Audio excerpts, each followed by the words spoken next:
우리는 예수님을 믿음으로 죽으면 천국에 간다는 사실을 잘 알고 있습니다. 그렇다면 이 죽음이라는 것이 우리에게 어떠한 의미일까요? 그리고 구원의 과정 가운데 최종의 완성은 언제 이루어지는 것일까요? 지금까지 우리가 하나씩 정리해온 이 구원의 과정의 마지막 단계로 영화는 우리에게 무엇을 알려주고 있을까요? 죽음은 언제나 우리 옆에 있었습니다. 그리고 익숙하면서도 한 번도 경험해보지 못한 것이기 때문에 막연한 두려움을 가지고 있는 것이죠. 그리고 미디어를 통해 다른 종교와 사상이 말하는 죽음 이후의 삶에 대해 우리는 자연스럽게 노출되는 때를 살아갑니다. 따라서 우리가 성경이 말하는 그리고 우리가 믿고 있는 내세관에 대해서 바르게 이해할 필요가 있습니다. 짧은 시간이겠지만 이 시간을 통해 그런 것들을 조금 바로잡는 시간이 되길 바랍니다. 첫 번째, 영화의 정의는 무엇일까요?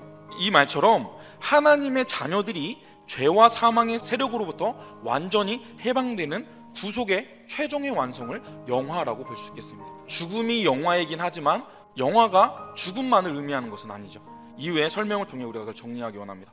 그런데 그에 앞서 우리가 먼저 이분법과 삼분법을 정리할 필요가 있습니다. 혹시 이런 표현 들어보셨나요? 일반적으로 인간의 본질이 영, 혼, 육으로 구분하는 표현들을 들어보셨을 것입니다. 하지만 우리 개혁주의는 그러한 삼분서를 주장하지 않습니다.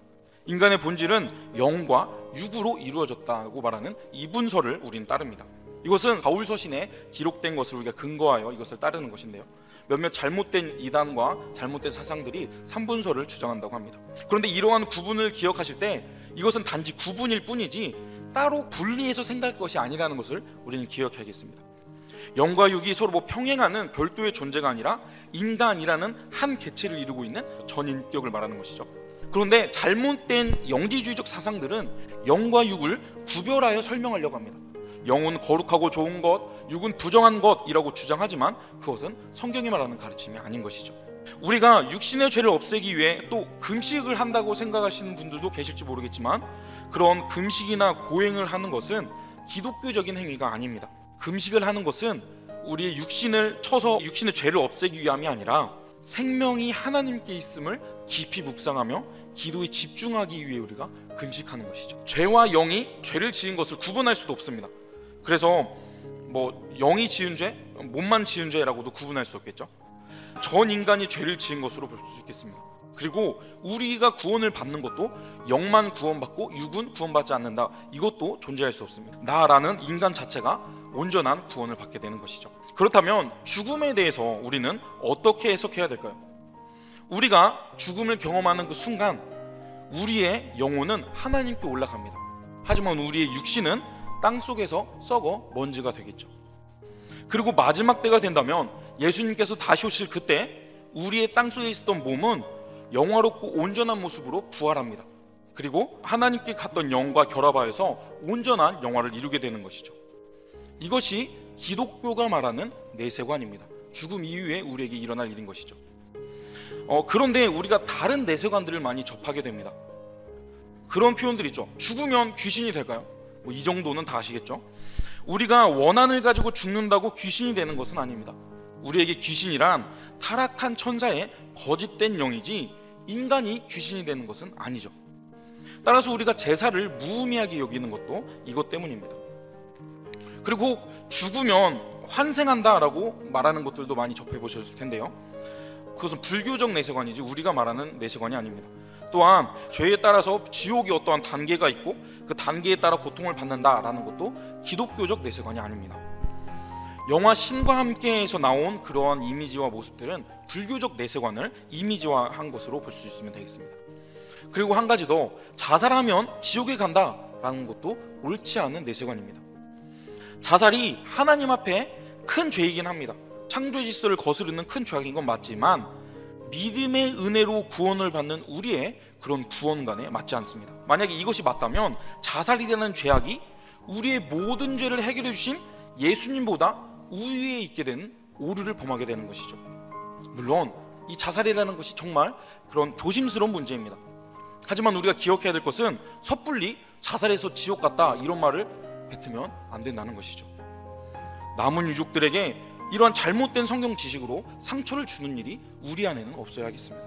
그렇다면 우리의 죽음은 상황적으로 볼 때 두 가지로 구분할 수 있겠습니다.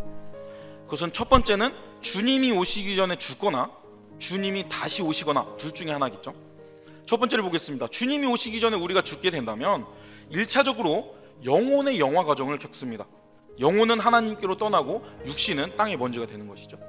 두 번째 경우 죽음을 보기 전에 주님이 먼저 오신다면 우리는 산채로 주님을 만나게 되는데 영과 육이 분리되지 않고 온전한 모습으로 우리가 변화될 것입니다. 영화로운 몸을 가지고 그 죽음을 보지 않은 상태로 하나님 앞에 설 수 있게 되는 것이죠. 그리고 먼저 죽은 성도들은 앞서 말씀드렸듯이 몸이 영화로운 모습으로 부활하면서 영혼과 다시 결합하여 온전하게 부활하게 된 것이죠. 이러한 죽음에 대한 선이해가 필요하겠습니다. 그렇다면 오늘 주제 이 영화의 특징은 무엇인지에 대해서 잠시 생각해 보겠습니다. 영혼의 영화는 죽음의 순간 완성이 됩니다. 영혼이 죄를 가지고 천국에 갈 수 없지요. 그렇기 때문에 우리가 죽는 그 동시에 죄악이 제거되고 즉각적으로 성화가 완성되어서 천국에 갑니다. 영화는 성령님에 의한 죽음의 그 순간 발생되는 순간적인 변화이죠. 그런데 성화는 우리가 알고 있듯이 점진적인 변화의 과정으로 우리는 영화와 성화가 차이점이 있다는 것을 기억해야겠습니다. 우리가 현재 누리고 있는 현재적 구원인 성화는 현재 진행적이지만 이 영화는 죄와 그 결과로부터 완전히 해방되어 성결한 자리에 이르게 되는 미래적인 구원의 과정임을 우리는 기억해야겠죠. 중생이 성화의 출발점이라면 우리가 소명 이외의 중생을 받아서 과거적 구원을 받았다면 영화는 성화의 도착점으로 볼 수 있겠습니다. 영화를 좁은 의미로 해석한다면 우리가 영혼이 천국에 옮겨지는 그 죽음의 과정으로 볼 수 있겠습니다. 하지만 넓은 의미의 영화는 예수님이 재림하셔서 또 우리가 부활했을 때 육체와 영혼이 함께 영화의 상태로 들어가는 것으로 볼 수 있는 것이죠. 그래서 영화는 두 가지 범주가 있겠습니다. 첫 번째, 영혼의 영화는 죽음을 의미하죠. 영혼과 육체가 분리되는 일, 영혼이 영화되어서 천국에 가지만 이제 그곳에서 육체의 그런 온전한 부활을 기다리는 상태가 영혼의 영화의 상태입니다.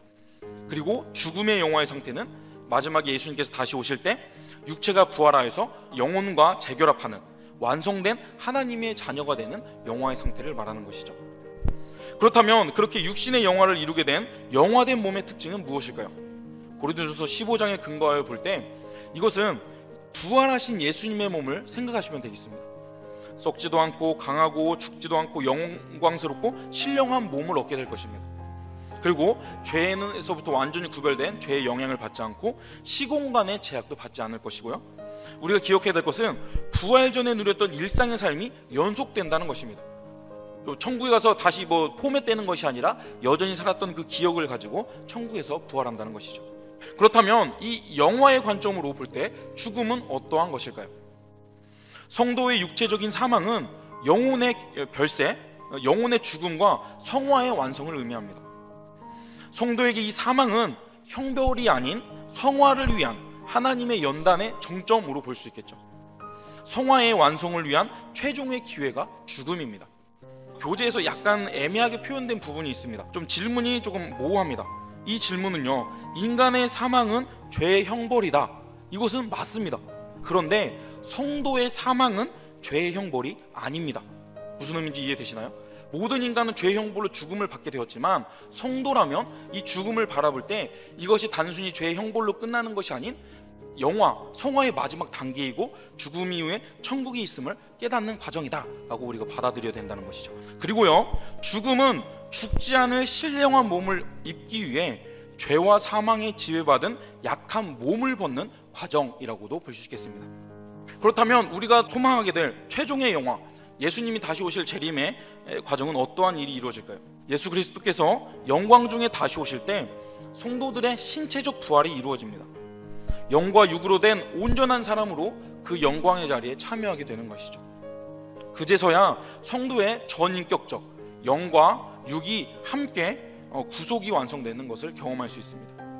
그리고 새하늘과 새 땅과 새롭게 된 만물이 회복될 것이고요, 부활의 완성은 천국 백성의 완전한 삶의 출발점이다 라는 것들도 우리가 기억해야 되겠습니다. 지금까지 마지막 영화의 관계에 대해서 우리가 생각해 봤습니다. 여러분, 우리는 어떠한 행악자의 선택을 해야 될까요? 우리에게 찾아올 죽음의 때를 이 땅을 바라보며 안타까워하는 자가 되어야 할까요? 아니면 하나님과 영원히 함께 누리게 될 은혜를 소망하며 우리가 죽음을 맞아야 할까요? 언젠가 우리는 다양한 모습으로 죽게 될 것입니다. 그 죽음 앞에 우리가 어떠한 모습을 가져야 할지 우리가 결단하는 시간이 되었으면 좋겠습니다.